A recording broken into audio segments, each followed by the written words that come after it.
ওম শান্তি বন্ধুরা, এটা হচ্ছে আমার ফার্স্ট ব্লগ। আর আমি সুমিত। এই ব্লগটা করার একটাই উদ্দেশ্য, সেটা হলো আমার মা, মানে আমি তোমাদেরকে জাস্ট দেখাতে চাই আমি যদি বাড়িতে থাকি তাহলে আমার মা আমার সাথে কি কি অত্যাচার করে।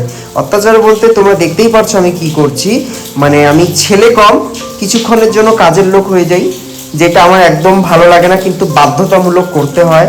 মানে বুঝতেই পারছো আমাকে দেখে আমার পরিস্থিতিটা, আমার মা কি করে যদি আমি বাড়িতে থাকি। এই যে চলে আসলো আমাকে জ্ঞান দিতে, এবার বলছে পুরো ঘর যাতে ক্লিন হয়ে যায় তাড়াতাড়ি। এবার তোমরা বলো আমি কি করব, তাই আমি কাজে লেগে পড়লাম। তো এবার তোমরা দেখতে থাকো।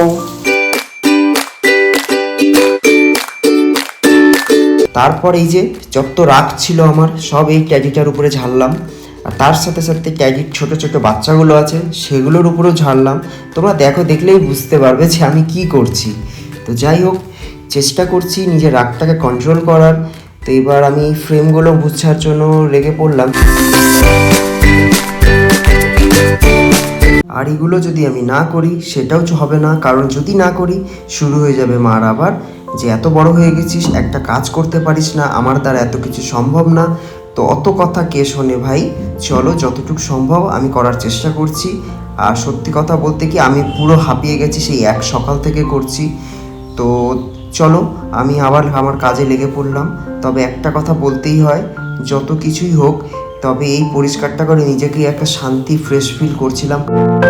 এই যে আমার মা চলে আসলো আবার আমাকে ডিস্টার্ব করতে, মানে নিজে রান্না করছে, পরিস্থিতি দেখো একবার। তারপর সত্ত্বেও এসে আমাকে আবার অর্ডার মারছে যে তোর কাজ এখনো হয়নি। মানে নিজের রান্না এখনো কমপ্লিট হয়নি, কিন্তু তবুও আমাকে বলতে আসছে যে তোর কাজ এখনো কমপ্লিট হলো না। আর এদিকে এক লাস্ট সাহেব তো পড়ে পড়ে ঘুমাচ্ছে। আর সোফার নিচে অনেক ধুলোবালি হয়ে গেছিলো, সেগুলোকে আমি ক্লিন করে নিলাম।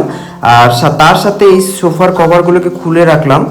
যদিও এগুলো আমি ধোবো না, এগুলো মাই ধোবে, কারণ এটা আমার পক্ষে পসিবল না। আর যতই আমি বলি যে একটা কাজের লোক রেখে এগুলোকে পরিষ্কার করাও, সেটা মার পছন্দ না।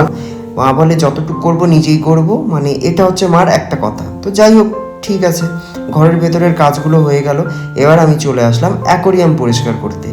অ্যাকোরিয়াম পরিষ্কার করতে যদিও আমার অনেকটা খাটনি হয়নি, কারণ আমি জলটাকে পরিষ্কার করিনি, কারণ জলটা পরিষ্কার করার মতন সময় আমার কাছে ছিল না। তবে জলটা পরিষ্কার না করলেও মানে তার উপরে যা যা ছিল, ফ্রেমগুলো লাগানো ছিল, সেগুলো খুলে খুলে পরিষ্কার করে ওগুলো ঠিকঠাক করলাম।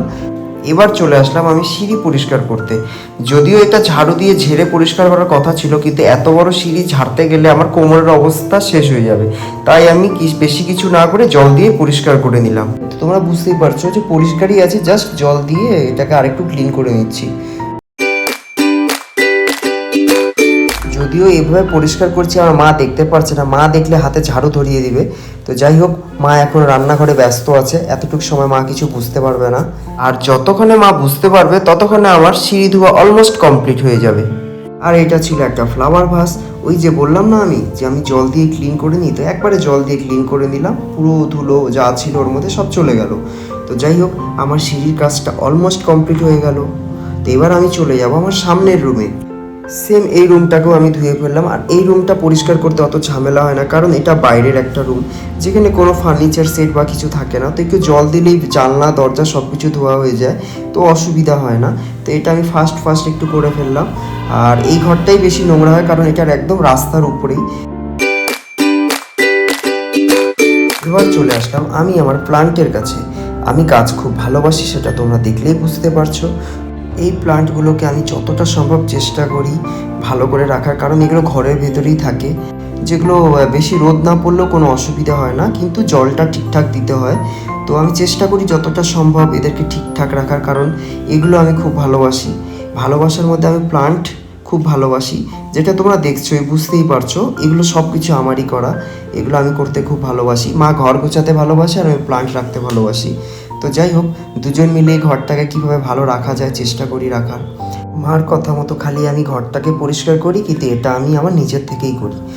ফাইনালি আমার সব কাজ কমপ্লিট হয়ে গেল, সেটা তোমরা দেখলেই বুঝতে পারছো, একদম ক্লিন অ্যান্ড ক্লিয়ার। তো বেশ ফ্রেশ ফিল হচ্ছে, ভালো লাগছে। আর মাও খুশি হয়ে যাবে, তোমরা বুঝতেই পারছো কেমন চকচক করছে, বলো, ভালো লাগছে বেশ। তো যাই হোক, পরিষ্কার করার দায়িত্ব ছিল আমার, গোছগাছ করার দায়িত্ব মার। তো এবার তোমরা জানিও আমাকে আমার কাজ কেমন লাগলো। যদি ভালো লাগে একটা লাইক কমেন্ট শেয়ার করো, আর তোমরা কিভাবে করো প্লিজ সেটাও জানিও। Tata, bye bye.